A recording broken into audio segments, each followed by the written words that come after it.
क्रोधी व्यक्ति का जीवन बदल देगी गौतम बुद्ध की ये कथा। तो आइए अब हम आगे बढ़ते हैं और आज के टॉपिक पर चर्चा करते हैं। नमस्कार दोस्तों, आप सभी को हमारे चैनल बुद्धा लाइफ में स्वागत है। और आप हमारे चैनल पे नई हो तो लाइक, कमेंट और सब्सक्राइब जरूर करें। आपके एक लाइक से ही हम मोटिवेट होते हैं और हमें प्रेरणा मिलते हैं। एक दिन गौतम बुद्ध अपने शिष्यों के साथ एकदम शांत बैठे हुए थे। उन्हें इस प्रकार बैठे हुए देख शिष्य चिंतित हुए कि कहीं वह अस्वस्थ तो नहीं है। एक शिष्य ने उनसे पूछा कि आज वह मौन क्यों बैठे हैं, क्या शिष्यों से कोई गलती हो गई है?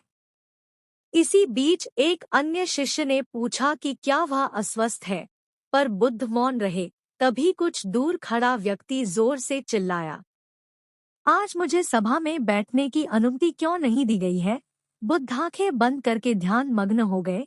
वह व्यक्ति फिर से चिल्लाया, मुझे प्रवेश की अनुमति क्यों नहीं मिली? इसी बीच एक उदार शिष्य ने उसका पक्ष लेते हुए कहा कि उसे सभा में आने की अनुमति प्रदान की जाए। बुद्ध ने आंखें खोली और बोले, नहीं, वह अछूत है, उसे आज्ञा नहीं दी जा सकती। यह सुनकर शिष्यों को बड़ा आश्चर्य हुआ। बुद्ध उनके मन का भाव समझ गए और बोले, हाँ, वह अछूत है।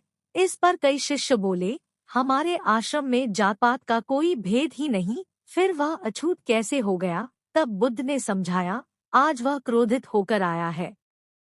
क्रोध से जीवन की एकाग्रता भंग होती है।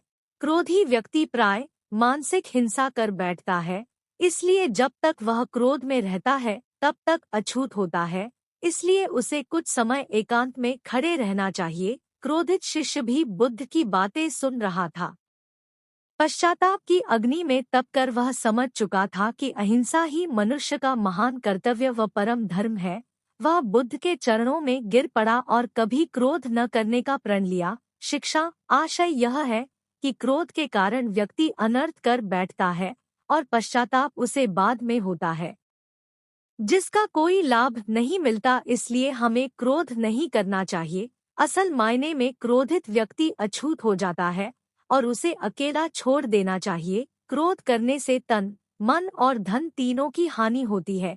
क्रोध से ज्यादा हानिकारक कोई और वस्तु नहीं है।